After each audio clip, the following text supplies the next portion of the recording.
ఎలా చూస్తారన్న ఈ కాశ్మీర్లో జరిగిన ఉగ్రదాడిని? చాలా దారుణం అండి ఇది. దేశాన్ని ఉలిక్కిపాటు చేసిన ఘటన అది. అది ఒక టూరిస్ట్ ప్లేస్, జమ్మూ కాశ్మీర్ దగ్గర అది ఒక టూరిస్ట్ ప్లేసు. ఎంతోమంది వెళ్తుంటారు, అది మినీ స్విట్జర్లాండ్ అంటారని విన్నాను. ఎంతోమంది విహారయాత్రకి కొత్తగా పెళ్ళైన దంపట్లు వెళ్తూ ఉంటారు. నిన్న జరిగిన ఈ ఘటన దేశాన్ని కుదిపేసింది. వాళ్ళకి ఎలాగొచ్చారో లోపలికి, వాళ్ళకి అక్కడ రాష్ట్ర స్టేట్లో ఏరియాలో వాళ్ళకి షెల్టర్ ఇచ్చిన వాళ్ళు ఎవరో అర్థం కావట్లేదు. వాళ్ళు అసలు ఆర్మీ డ్రెస్సులో ఎలాగొచ్చారు, మారు వేశారు అంటే ఆర్మీ డ్రెస్ వేసుకొని వచ్చి అటాక్ చేశారంటే, అది అటాక్ చేస్తా ఐడి కార్డులు చెక్ చేసి హిందువా కాదని కూడా చెక్ చేసి అటాక్ చేసి చంపారంట. ఉగ్రవాదానికి ఒక మతం తీసుకొచ్చి కేవలం హిందువుల్ని టార్గెట్ చేయడం ఎలా అనిపించింది? ఇది చాలా దుర్మార్గమైన చర్య అండి. గతంలో ఎప్పుడు చూడలే ఇది ఇప్పుడే వింటున్నాను. హిందూ కాదని చెక్ చేసి మరీ చంపడం. ఈరోజు నరేంద్ర మోడీ గారి నాయకత్వంలో ఆయన 3వసారి ప్రధానమంత్రిగా దేశం ప్రశాంతంగా చాలా బాగుంది. ఇలాంటి చర్యలు ఎప్పుడు జరగల. ఈరోజు శత్రు దేశాలు కూడా ఈరోజు నరేంద్ర మోడీ గారి పాలన చూసి ఎవరైనా అటాక్ చేయాలన్నా భయపడుతున్నారు. అది వరకు అన్ని ఘటనలు ఎప్పుడు జరగల. ఈరోజు నరేంద్ర మోడీ గారు ఆయన ఒక ఇండియాకే కాదు, వరల్డ్ లీడర్. అన్ని దేశాలతో పరిచయాలు ఉన్నాయి, అన్నీ ఉన్నాయి. కానీ కొన్ని దేశాలు, ఈ పాకిస్తాన్, బంగ్లాదేశ్, ఇలాగ ఈ చైనా ఇలాగా కొన్ని దేశాలు మాత్రం ఈ ఉగ్రవాదాన్ని పోషిస్తున్నాయి, వాళ్ళకి సపోర్ట్ చేస్తున్నాయి. ఏదైనా కానీ దీనికి సంబంధించిన వాళ్ళని త్వరగా దీనికి సంబంధించిన వాళ్ళని పట్టుకొని ఎన్కౌంటర్ చేయాలి. అలాగే వీళ్ళని ఉసుగొలిపే ఏ దేశం అయితే ఉందో ఆ దేశం ఇప్పటి నుంచి మాకు శత్రు దేశంతో సమానం. వాళ్ళు కూడా దీనికి తగిన మూల్యం చెల్లించుకుంటారు. ఓకే, యాక్చువల్గా చాలా మంది ఏమంటారంటే భారతదేశం వాళ్ళ సపోర్ట్ వల్లే జరిగింది అనేది ఒక వాదన అయితే, ఇక్కడ ఉంటా వాళ్ళకి సపోర్ట్ చేసే వాళ్ళని ఎలా చూడాలి? ఉగ్రవాదులు బయట ఉన్న, దేశం లోపల ఉన్న వాళ్ళని అణచివేయాలండి. దేశం బయట ఉన్న వాళ్ళకన్నా దేశం లోపల ఉన్న వాళ్ళతో ప్రమాదం ఉగ్రవాదులు. వీళ్ళు ఎవరైతే మా దేశంలో ఉంటా భారత్ ఓడిపోతే కేకులు కట్ చేసుకుంటా సెలబ్రేషన్ చేసుకుంటా, అలాగే నిన్న జరిగిన ఘటన కూడా కొంతమంది ఎవరో సెలబ్రేషన్ చేసుకున్నారంట ఇక్కడ ఉంటా. ఇలాంటి వాళ్ళని ఎన్కౌంటర్ చేయాలి. మా దేశంలో ఉంటా మీరు పక్క ఉగ్రవాదులకి సపోర్ట్ చేస్తా ఉన్నా వీళ్ళు ఇంకా తీవ్రమైన ఉగ్రవాదులు. ఇలాంటి వాళ్ళందరినీ తరిమి కొట్టాలి. వీళ్ళందరినీ దేశ బహిష్కరణ చేయాలి. దీని మీద PM గారు ముఖ్యంగా శ్రద్ధ తీసుకోవాలి. అలాగే ఇలాంటి ఘటనలు మళ్ళా జరగకుండా చూసుకోవాలని కోరుతున్నాను. మోడీ గారు మాట్లాడుతూ, ఎప్పుడు హిందీలో మాట్లాడే మోడీ గారు మన భారతదేశంలోనే ఇంగ్లీష్లో డైరెక్ట్గా ప్రపంచం మొత్తానికి అర్థమయ్యేలాగా వార్నింగ్ కూడా జరిగింది. అంటే మోడీ గారు స్టాండర్డ్ ఒకటైతే ఫిక్స్ అయి ఉంటాడు మెంటల్గా. ఏమై ఉండొచ్చు? మోడీ గారు ఫిక్స్ అయ్యారండి. దీనికి ఎవరైతే ఈ యదవ పని చేశారో ఈ దేశపోళ్ళు, వాళ్ళకైతే నాకు తెలిసి యుద్ధం అనేది ఉండిద్ది. ఎవరైతే ఈ పని చేశారో వాళ్ళ మీద అటాకింగ్ ఉండిద్ది. మోడీ గారు వదిలిపెట్టరు. ఆయన ఈరోజు మనం భారతదేశం చాలా ప్రశాంతంగా ఉంది. మనం స్నేహానికి స్నేహం, శత్రుత్వానికి శత్రుత్వమే. ఎవరైనా మంచిగా వస్తే మంచి, డి అంటే డి. ఈరోజు మోడీ గారు ఎక్కడ దగ్గర, వాళ్ళని మాత్రం వదిలే పరిస్థితే లేదు. దీనికి సంబంధించిన వాళ్ళందరూ త్వరలోనే యాక్షన్ ఉండిద్ది. అలాగే దేశం లోపల ఉండి వాళ్ళకి షెల్టర్ ఇస్తా, వాళ్ళకి జిందాబాద్లు కొడుతున్న వాళ్ళని కూడా తరిమి కొట్టాలని నేను కోరుతున్నాను. మనం ఇంకా యుద్ధం ప్రకటించలేదు, అఫీషియల్గా కూడా ఎటువంటి స్టేట్మెంట్ ఇవ్వలేదు, కేవలం ఉగ్రవాదాన్ని అంతమవుతామని మాత్రమే అన్నాం. కానీ ఈలో పాకిస్తాన్ ఆర్మీ ఎలర్ట్ అయిపోయి క్షిపణులను పరీక్షించుకుంటుంది.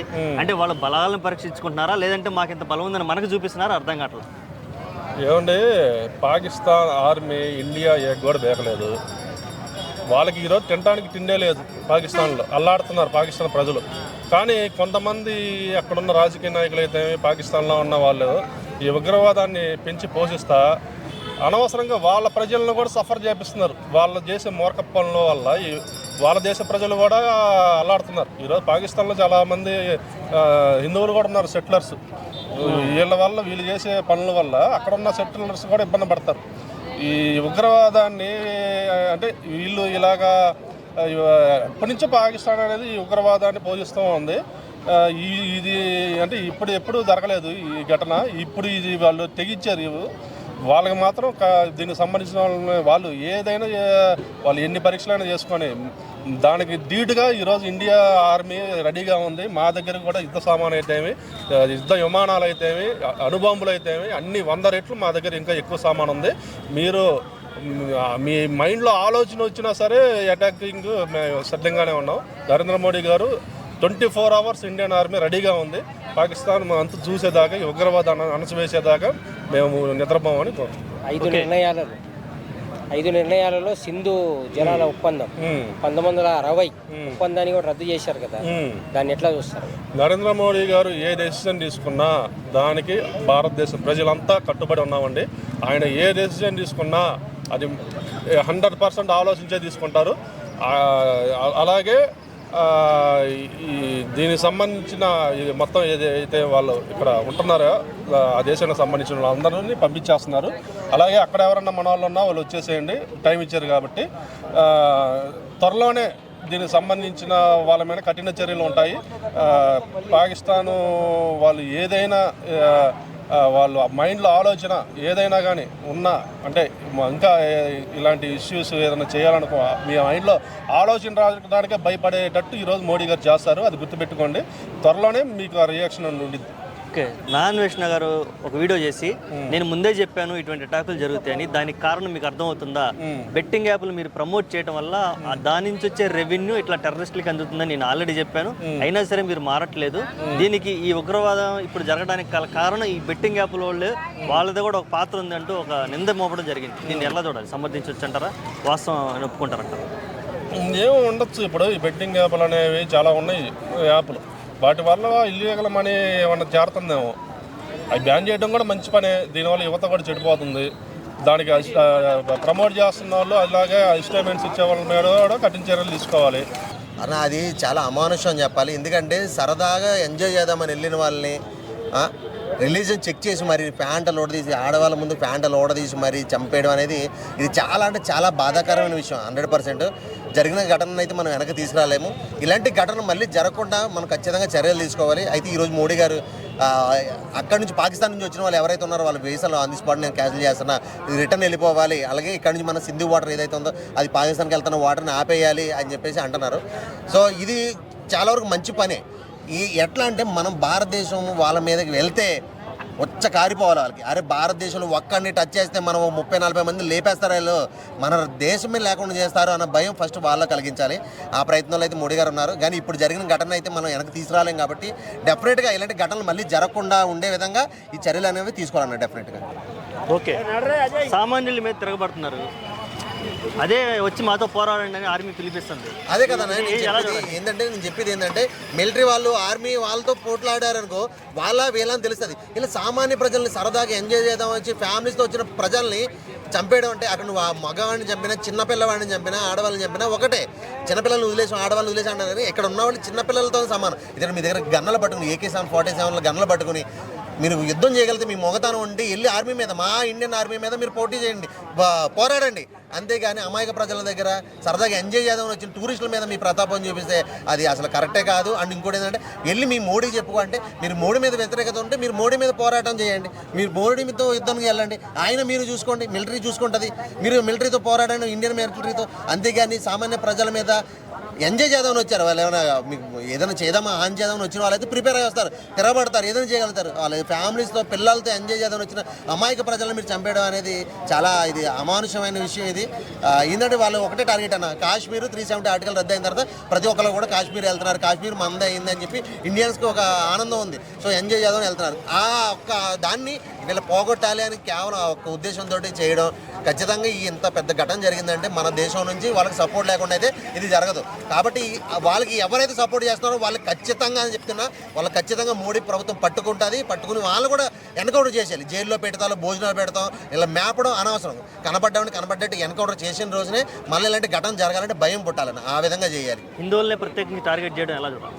అని హిందువులను ప్రత్యేకంగా టార్గెట్ చేశారంటే దానికి కారణం నేను అనుకునేది ఏంటంటే ఈ వాక్ బోర్డ్ ఏదైతే ఉందో దాన్ని క్యాన్సిల్ చేయడం వల్ల హిందువులు కొంత అదే ముస్లిమ్స్ కొంతవరకు రిగ్రెట్ అయ్యి ఫ్రస్ట్రేషన్ అయ్యి కావాలని వాళ్ళని టార్గెట్ చేయాలని చెప్పేసి కేవలం వాళ్ళని టార్గెట్ చేయాలని హిందువుల మీద ఈ టార్గెట్ పెట్టి ముస్లిమ్స్ అయితే వదిలేయడం ఇది కరెక్ట్ కాదు. నిజంగా టెర్రర్ అటాక్ అయితే చిన్నపిల్లలు, పెద్దవాళ్ళు, ఆడవాళ్ళు, ముసలి వాళ్ళని ఏముండదు, కనబడ్డ వాళ్ళు కనబడ్డవాళ్ళు చంపేస్తారు. కానీ వీళ్ళకి ఒక వార్నింగ్ ఇవ్వాలి, ఇది ఒక సిగ్నేచర్, అంటే మేము ఉన్నాము, మా వాళ్ళ కోసం మేము ఉన్నాము అని చూపించాలి అని, ఇది ఒక చూపించాలి అనే ఒకే ఒక ఉద్దేశంతో టార్గెట్ చేసి మరి హిందువులనే చంపారు.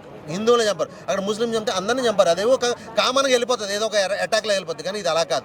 ముస్లిమ్స్కి మేము ఉన్నాము, మా ముస్లిమ్స్కి అండగా మేము ఉంటామని చూపించాలని ఇది చేశారు అంటే ఖచ్చితంగా మన దేశం నుంచి కూడా కొంతమంది వాళ్ళకి డెఫినెట్గా సపోర్ట్ చేశారు కాబట్టి ఈ ఘటన అనేది ఈరోజు జరిగింది, లేకపోతే ఇది జరగదు. ఏ పవిత్ర గ్రంథంలో కానీ చూసుకున్నా సరే ఇటువంటి కొటేషన్స్ అయితే ఉండవు. ఏ పవిత్ర గ్రంథం చెప్పదు ఒక మత ప్రాతిపాదికన చంపండి, లేదంటే ఒక వ్యక్తిని ఒకరికి చంపుకోండి అనేది చెప్పదు. కానీ ఇక్కడ పర్టికులర్గా అదే రీజన్ చేసి వాళ్ళు అలా చేయటం అంటే ఏం భరోసా ఇస్తున్నారు? వాళ్ళ ముస్లిమ్స్కి వాళ్ళు ఏం భరోసా ఇస్తున్నారు దీనివల్ల?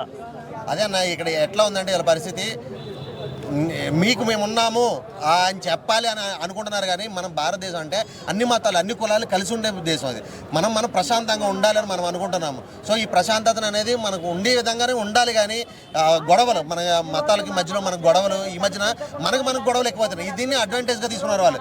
మన మణిపూర్లో క్రిస్టియన్స్ మీద హిందువులు దాడి చేయడం, ఇప్పుడు బంగ్లాదేశ్లో హిందువుల మీద ముస్లిమ్స్ దాడి చేయడం, దీన్ని అడ్వాంటేజ్గా తీసుకుని ఈ రోజున ఈ ఘటన చేయడం అనేది ఖచ్చితంగా ఇది మన దేశంలో మనకి ఉన్న సామరస్యాన్ని కోల్పోవడానికి ఒక ఈ నిదర్శనంగా అనుకోవచ్చు అన్న. డెఫినెట్గా ఇలాంటి ఘటనలు మన దేశంలో మనకే జరగకూడదు. అలాంటిది బయట దేశం నుంచి వచ్చి మన దేశంలో ఉన్న హిందువుల్ని చంపడం అనేది ఇది అసలు మనం సహించరాని విషయం. ఇది సహించరాని విషయం డెఫినెట్గా. కానీ ఇలాంటి మరి ఇంకొకసారి జరగకుండా ఉండాలి అంటే ఖచ్చితంగా మన గవర్నమెంట్ ఏదైతే ఉందో అది గవర్నమెంట్ ఖచ్చితంగా చర్యలు తీసుకోవాలి.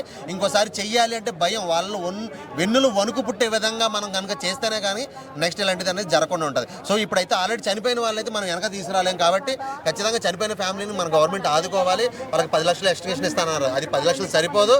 ఒక మనిషి ప్రాణానికి మనం ఎలా కట్టలేదు, కానీ వాళ్ళ కుటుంబం గడవాలి కాబట్టి వాళ్ళ కుటుంబానికి ఒక ఆధారం ఇవ్వాలి కాబట్టి ఖచ్చితంగా ప్రతి మనిషికి ₹1 కోటి ఇవ్వాలి. వాళ్ళ ఫ్యామిలీలో ఒకరికి ఖచ్చితంగా గవర్నమెంట్ జాబ్ అనేది ఇవ్వాలి. ఎందుకంటే ఇది 370 ఆర్టికల్ రద్దు అయిన తర్వాత కాశ్మీర్ మంది, మనం ప్రశాంతంగా వెళ్ళొచ్చు, ఎంజాయ్ చేయొచ్చు, సంతోషంగా ఉండొచ్చు అని మన గవర్నమెంట్ మనకి భరోసా కల్పించడం వల్ల ఈ రోజున అంతమంది అక్కడికి వెళ్ళి ప్రాణాలు పోగొట్టుకున్నారు. కాబట్టి ఖచ్చితంగా దీనికోసం గవర్నమెంట్ మన వాళ్ళ కోసం కూడా ఖచ్చితంగా పట్టించుకోవాలి, వాళ్ళకి హెల్ప్ చేయాలన్న. ఓకే మన దేశంలో ఉంటూ పాకిస్తాన్ జిందాబాద్ అనేవాళ్ళని అన్న ఎక్కడో కాదు, నిజంగా మీరు అన్నట్టుగా ఖచ్చితంగా మన దేశంలో కూడా పాకిస్తాన్ సపోర్ట్ చేసే వాళ్ళు ఉన్నారు.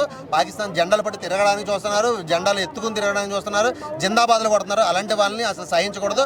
నిజంగా చెప్తున్నా, చాలామంది మన దేశంలో నాది భారతదేశం అని చాలామంది ఉన్నారు. కానీ అందులో కొంతమంది ఉన్నారు, డెఫినెట్గా మీరు అన్నట్టుగా కొంతమంది ఉన్నారు. అలాంటి వాళ్ళని మనం ఇక్కడ ఆపకపోతే వాళ్ళే అక్కడ పాకిస్తాన్కి వాళ్ళకి సపోర్ట్ చేసి వాళ్ళు ఇక్కడ రావడానికి హెల్ప్ చేసి ఇలాంటి ఘటనలు జరగడానికి అవుతుంది. కాబట్టి ఖచ్చితంగా మనం ఇక్కడ ఎవరైతే సపోర్ట్ చేస్తున్నారో వాళ్ళని ఖచ్చితంగా మనం అడ్డుకోకపోతే కనుక ఇలాంటి ఘటనలు మళ్ళీ జరుగుతూనే ఉంటాయి. అది ఇంకా బోర్డర్లో జరిగింది, ఇంకా లోపలికి ఇలా కంట్రీ మన స్టేట్లోకి వచ్చి జరిగితే మనం ఎంతమంది ఎంత కష్టం ఎంత నష్టం. కాబట్టి ఇలాంటి ఘటనలు జరగకుండా ఉండాలంటే డెఫినెట్గా ప్రతి ఒక్కరు కూడా ఇండియన్ మన భారతీయులు, మనందరం అన్నదమ్ములు, మనం తిట్టుకున్న అన్నదమ్ములు తిట్టుకున్నా కానీ బయట వాడు మన దేశంలోకి వచ్చి అడుగు పెట్టకూడదు అని ప్రతి ఒక్కరు కూడా స్టాండ్ తీసుకున్న రోజున మాత్రం డెఫినెట్గా మనం ఇవన్నీ ఆపగలుగుతాం అన్న. ఓకే ఓకేనా, థ్యాంక్ యూ.